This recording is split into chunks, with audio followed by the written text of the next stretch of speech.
Mheshimiwa Naibu Spika, upandishwaji wa vyeo kwa watumishi hufanyika kwa kuzingatia sifa na vigezo vilivyoainishwa katika miundo ya maendeleo ya utumishi ya kada zao pamoja na mambo yote yaliyoainishwa katika aya ya 44 ya Sera ya Management ya Utumishi wa Umma toleo la mwaka 2008, kanuni namba D 51(1) ya kanuni za kudumu katika utumishi wa umma toleo la mwaka 2009, pamoja na sifa na vigezo hivi, Katibu Mkuu Utumishi ana mamlaka ya kuwapandisha vyeo watumishi wenye sifa waliocheleweshwa kupandishwa cheo kwa mujibu wa miundo ya maendeleo ya utumishi kwa njia ya mseleleko kwenye vyeo wanavyostahili.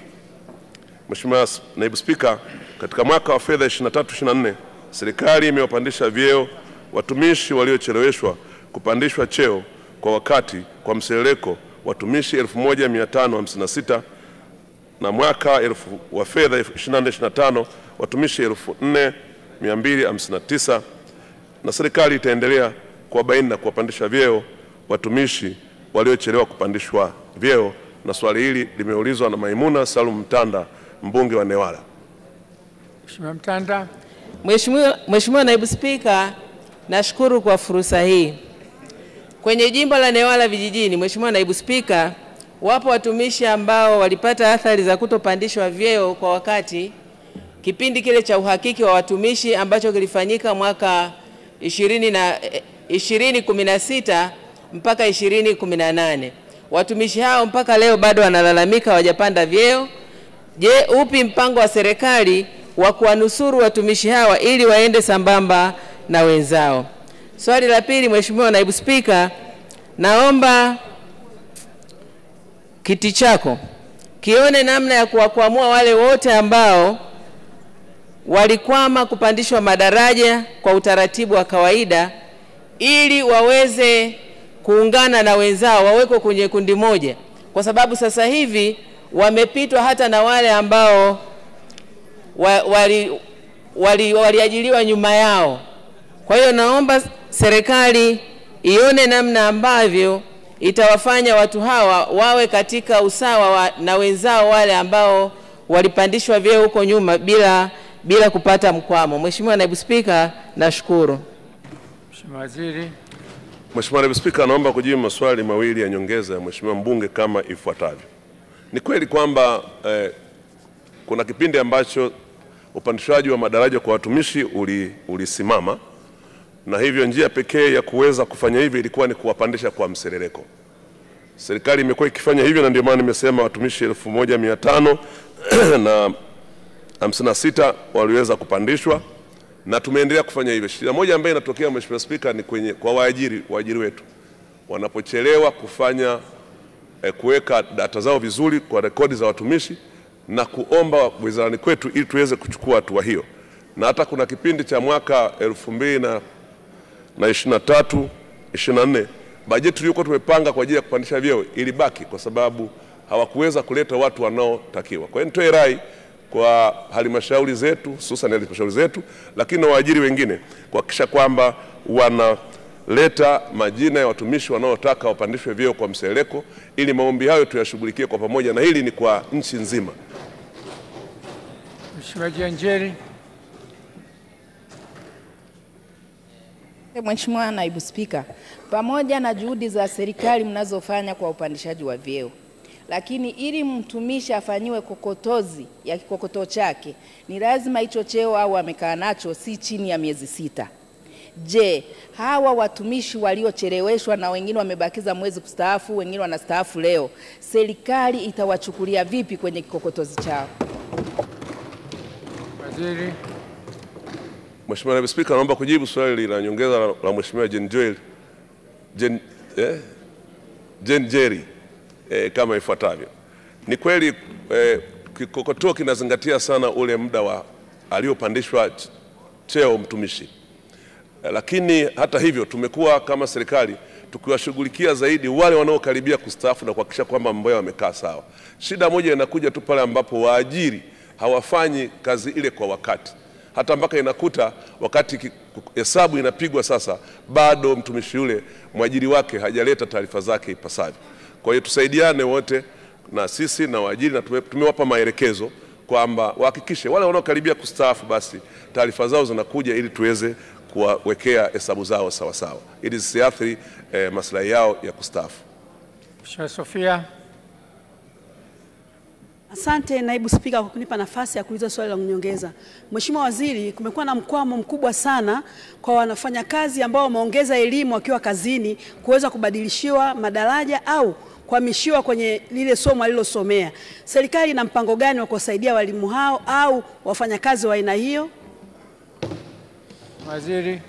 Mheshimiwa Naibu Spika, naomba kujibu swali la nyongeza la Mheshimiwa mbunge kama ifuatavyo. Ni kweli kumekuwa na changamoto kwenye eneo hilo, lakini kwa sehemu fulani linachangiwa pia na watumishi wenyewe. Mtumishi ameruhusiwa na mwajiri wake akasome kitu hiki, akienda kule anasoma kitu kingine. Mtumishi amekwenda kusoma kitu ambacho pengine kinaweza kikahusisha recategorization ili mambo yake mengine yaweze kuendelezwa.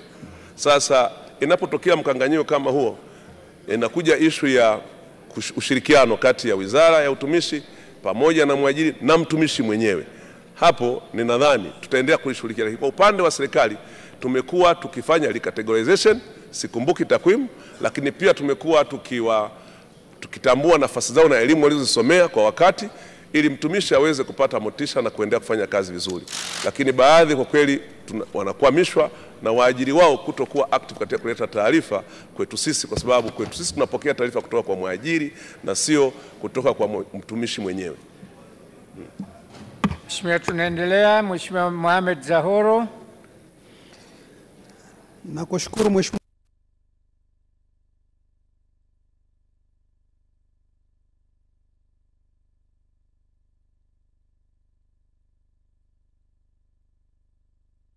Swala Mheshimiwa Zahoro Mohamed Haji, mbunge wa Mwera, kama ifuatavyo. Serikali imejipanga na kudhamiria kuwa na uchaguzi huru na wa haki ambao viongozi watachaguliwa kutokana na uwezo wao wa kuwaongoza na kuwahudumia wananchi na sio kwa kuwarubuni wapiga kura kwa rushwa.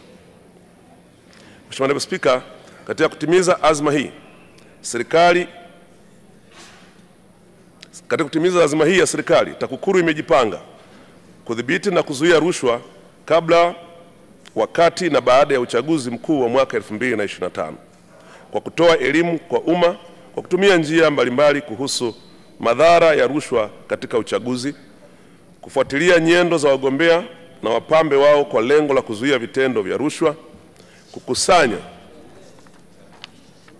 taarifa za kiintelijensia kuhusu vyanzo vya mapato ya wagombea, wapambe na vyama vya siasa ili kudhibiti matumizi ya fedha haramu, kuchunguza na kuwachukulia hatua za kisheria wagombea na wapambe watakaojihusisha na vitendo vya rushwa wakati wa uchaguzi wa mwaka 2025.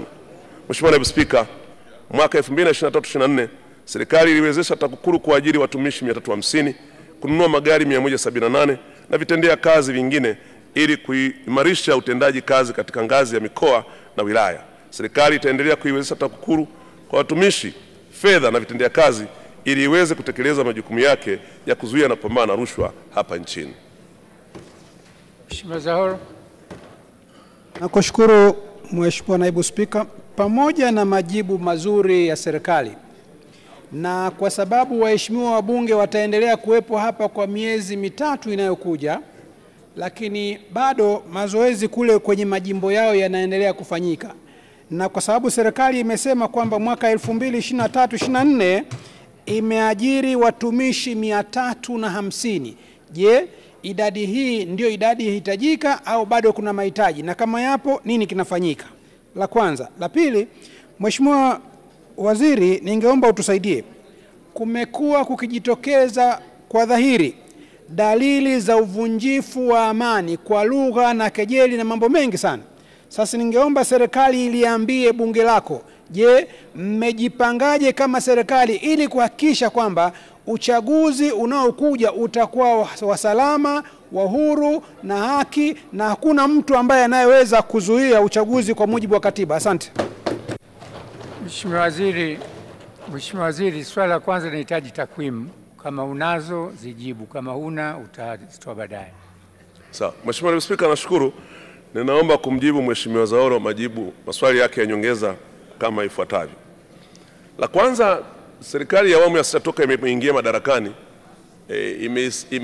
imeweka nguvu kubwa sana katika kupambana na rushwa, kuzuia na kupambana na rushwa. Na katika kufanya hivyo tumeweza kupata vitendea kazi ambavyo kweli hatujawahi kupata kwa kiasi hicho toka chombo hiki cha TAKUKURU kuanzishwa. Kupata magari 178 kwa TAKUKURU ni jambo kubwa na imesaidia sana. Kwa sasa halmashauri zetu zote zina magari mapya, na ambao hawakupata mapya basi ya kwao ni mazima sana. Kwa hiyo itatusaidia katika kupambana katika ngazi ya wilaya. Lakini katika kipindi cha miaka toka serikali ya awamu ya sita ilipoingia madarakani 2022 mpaka 2025, hivi sasa tumeweza kuongeza watumishi 1190. Watumishi hawa sisi tunaamini wanatosha.